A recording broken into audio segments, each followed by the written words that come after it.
जय हिंद दोस्तों, आप सभी का स्वागत है आपके अपने सैनिक वेलफेयर यूट्यूब चैनल में। दोस्तों, केंद्रीय कर्मचारियों जिसके अंदर जवान, सैनिक, अर्धसैनिक, रेलवे, डिफेंस सिविलियन और जितने भी स्टेट गवर्नमेंट के पेंशनर्स हैं उन सब के बारे में है। जितने भी सरकारी कर्मचारी हैं जो पेंशन लेते हैं, पेंशन से रिलेटेड एक इतनी महत्वपूर्ण जानकारी है जो आज तक मुझे खुद नहीं पता था। पहली बार कुछ ऐसे फैक्ट निकल के आए हैं जो आप सबको हमको पता होना चाहिए, जिसके पता ना होने के कारण कितने सारे पेंशनर, कितने सारे हमारे कर्मचारी अधिकारियों के बैंक के शिकार होते हैं और वो बेचारे तड़पते रहते हैं। आज का ये जो फैसला आया है वो सदी का सबसे बेहतर फैसला मैं मानता हूँ। और या ये यूँ कहिए कि अब तक मेरी नॉलेज में जो इस तरीके का फैसला आया है वो अपने आप में एक बहुत ही काबिल तारीफ़ है। इसके लिए मैं जज साहब को ताहे दिल से सैल्यूट करता हूं जिन्होंने ये फैसला दिया है। और फैसला क्या दिया है, क्या इतनी महत्वपूर्ण जानकारियां हैं, आपको थोड़ा समय देकर ये वीडियो पूरी देखनी चाहिए।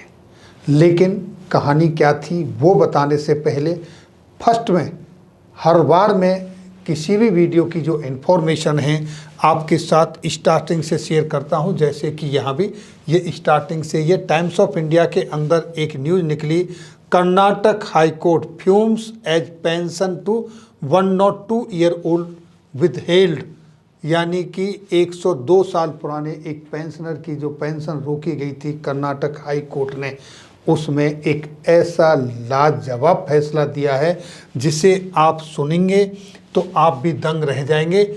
मैं पहले इसकी इन्फॉर्मेशन देने से पहले जो नए नए फैक्ट निकल के आए हैं आज इस फैसले के बाद मैं उन पर प्रकाश डालता हूं, क्योंकि आपके पास भी टाइम कम होता है, पूरी वीडियो नहीं देखते, इसलिए आज मैं पीछे से बताता हूं कि क्या क्या इम्पोर्टेंट है जो आपको नहीं, जितने भी पेंशनर हैं, जितने भी सरकारी कर्मचारी हैं उन सबको पता होना चाहिए।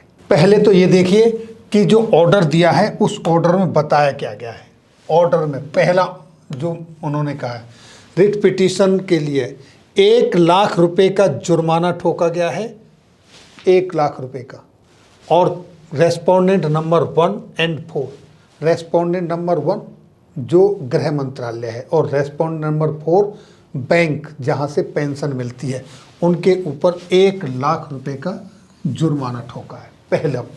दूसरा ये कहा गया है कि रेस्पोंडेंट नंबर 1 टू पे arrears of pension which is quantified 3,71,280, यानी कि एक पेंशनर जिसकी पेंशन रोक दी गई इस वजह से कि उसने अपना जीवन प्रमाण पत्र सबमिट नहीं किया था, और जब उसने अपना जीवन प्रमाण पत्र सबमिट किया वो किया 13 महीने के बाद, लगभग 13 महीने निकल गए तो उसकी पेंशन रोक दी गई और उसकी पेंशन भी कैंसिल कर दी गई।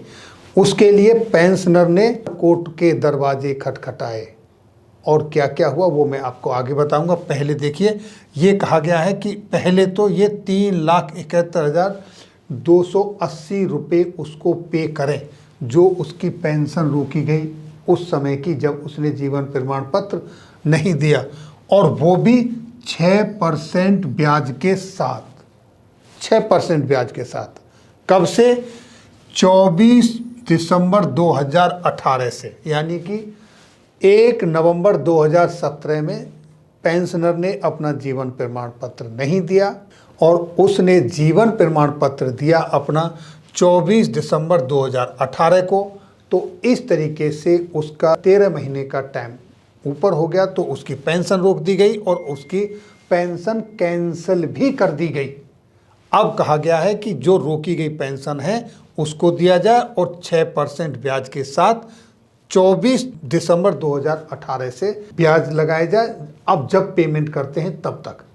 और अगर ऐसा नहीं होता है, तीसरे बार में क्या है कि अगर ऐसा नहीं होता है 2 हफ्ते के अंदर अंदर, यानी सिर्फ 2 हफ्ते का टाइम दिया है, अगर ऐसा नहीं होता है तो फिर आपको 14 दिसंबर 2018 से लेकर और जब तक पेमेंट होता है तब तक 18% इंटरेस्ट के साथ पे करना पड़ेगा, यानी कि 3 गुना ब्याज देना होगा, 3 गुना ब्याज देना होगा, ये कहा गया है। ये तो ऑर्डर दिया है पेंशनर्स के हित में ये।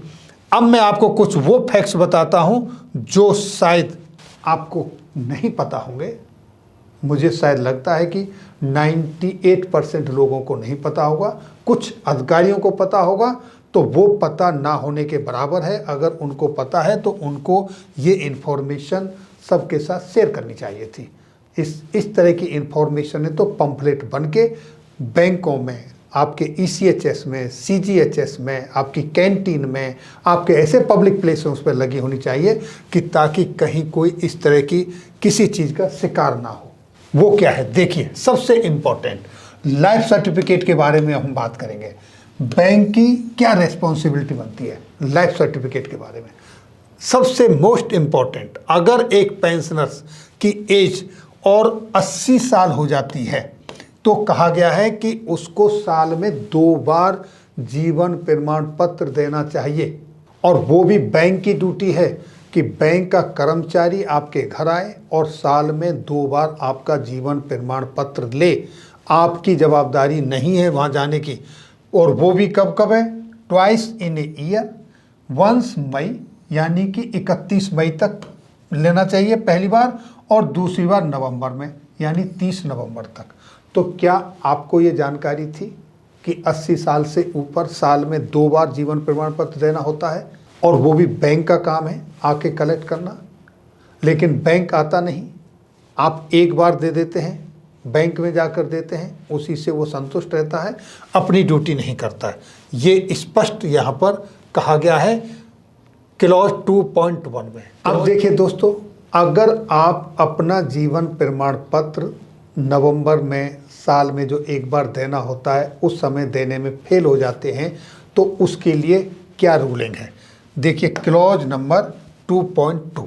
If a pensioner does not submit his life certificate by 30th November, the bank should immediately stop the pension। Clear कहा गया है, अगर आपने 30 नवंबर तक अपना लाइफ सर्टिफिकेट सबमिट नहीं किया तो बैंक के पास अधिकार है कि वो आपकी पेंशन को तुरंत बंद कर दे। आगे क्या गया? If the pensioner submit the life certificate few months after the November deadline, but before next 31st October, then the bank may resume the pension and pay the arrears। यानी कि अगर पेंशनर ने 30 नवंबर को अपना लाइफ सर्टिफिकेट सबमिट नहीं किया है तो पेंशन रुक जाएगी, और उसने कुछ महीने के बाद अपना लाइफ सर्टिफिकेट दे दिया तो बैंक को पेंशन रिज्यूम करने का राइट है और एरियर भी पे कर देगा। लेकिन वो भी आपका होना चाहिए अगली साल में जो नवंबर आएगा उससे पहले अक्टूबर तक। अगर ऐसा नहीं होता है तो क्या होगा? क्लॉज 2.3 आप देखिए, ये आपका 2.3 क्लॉज है। इसमें कहा गया if pensioner does not submit his life certificate by 30th November and thereafter does not submit it even till next 31st October, यानी कि 11वें महीने तक भी नहीं हुआ, then the pension is deemed to have been cancelled, यानी कि उसके बाद आपकी पेंशन कैंसल्ड हो जाएगी। जो आपको पेंशन मिलती है, जो आपकी पेंशन सैंक्शन हुई है, वो आपकी पेंशन खत्म हो जाएगी, ये कहता है। And in such cases the bank should return the disburse portion of PPO to the CPAO, यानी कि जो आपका PPO है बैंक के पास वो CPA को वापस कर देगा और बैंक के यहाँ से आपका नाम खत्म हो जाएगा, पेंशन आपकी कैंसल, उसके बाद आपको पेंशन नहीं मिलेगी। After the said deemed cancellation if the pensioner reappears either at the bank और एट द मिनिस्ट्री, यानी कि इसके बाद अगर पेंशन भोगी फिर या तो बैंक के पास आ जाता है या संबंधित मंत्रालय के पास चला जाता है। तो the pension shall only be resumed after a fresh sanction order is issued by the ministry followed by an issuance of the fresh PPO, यानी कि उस कंडीशन में आपकी पेंशन दोबारा से सैंक्शन होगी, उसके लिए आपका मंत्रालय की तरफ से अगेन ऑर्डर जारी होंगे, फिर आपका नया PPO बनेगा, तब आपको पेंशन मिलनी शुरू होगी। तो यहाँ ये चीज़ निकल के आई है और ऐसे पीरियड का आपको एरियर भी नहीं मिलेगा, यानी उस पीरियड का एरियर आपको नहीं मिलेगा अगर ऐसा होता है तो दोस्तों ये बहुत ही इम्पोर्टेंट है कि इन केस अगर आपका लाइफ सर्टिफिकेट सबमिट नहीं होता है तो इतना लंबा पीरियड ना हो जाए किसी भी कारण से कि आपकी पेंशन ही कैंसिल हो जाए। दूसरा, अगर आप 80 ईयर्स से एबव हैं तो उस कंडीशन में बैंक की रेस्पॉन्सिबिलिटी बनती है कि आपका लाइफ सर्टिफिकेट आपके घर से आकर ले, अगर नहीं लिया है तो। अब यहाँ इस केस में क्या हुआ है वो मैं आपको समझाता हूँ। एक पेंशनर हैं जो स्वतंत्रता सेनानी हैं, उन्होंने 2017 में अपना जीवन प्रमाण पत्र सबमिट नहीं किया था। उसके बाद उनके 13 महीने पूरे हो गए और उन्होंने 24 दिसंबर 2018 में अपना जीवन प्रमाण पत्र सबमिट किया तो उनकी पेंशन कैंसिल हो गई। उसके बाद उन्होंने मंत्रालय से अप्रोच किया, कोर्ट केस किया, उनकी पेंशन सैंक्शन हुई। कोर्ट ने उनको पेंशन देने का आदेश भी दिया लेकिन उनको पेंशन नहीं दी गई। 2-3 बार ऐसा हुआ। लास्ट में ये सारे रूल रेगुलेशन उसी में निकल कर आए क्योंकि पेंशनर की जब यहाँ पर एरियर देना ही नहीं है तो फिर वो क्यों डिमांड कर रहे हो। जब ये क्लोज निकल के आया कि 80 साल से ऊपर का जो पेंशनर है तो बैंक की रेस्पॉन्सिबिलिटी बनती है उनका लाइफ सर्टिफिकेट लेना, बैंक का फेलियर है ना कि पेंशनर का। इस तरीके से जज साहब ने बैंक को भी और मंत्रालय को 1 लाख रुपए का जुर्माना लगाया है और उसको 13 महीने का एरियर जो कि आपके सामने जैसा मैंने बताया 6% इंटरेस्ट के साथ देने का आदेश दिया है, वो भी सिर्फ 2 हफ्ते के अंदर। अगर 2 हफ्ते के अंदर नहीं दिया तो फिर उस पर 18% इंटरेस्ट के साथ देना पड़ेगा, यानी 3 गुना इंटरेस्ट के साथ देना पड़ेगा। ये एक अपने आप में बहुत ही लाजवाब डिसीजन आया है, बहुत ही अच्छा जज साहब ने फैसला सुनाया है। ये केस है कर्नाटक हाई कोर्ट का। इसकी कॉपी, वर्डिक्ट की कॉपी, फैसले की कॉपी आप ले सकते हैं या जो इसका रिट पिटीशन केस नंबर है उससे आप सीधे डाउनलोड भी कर सकते हैं।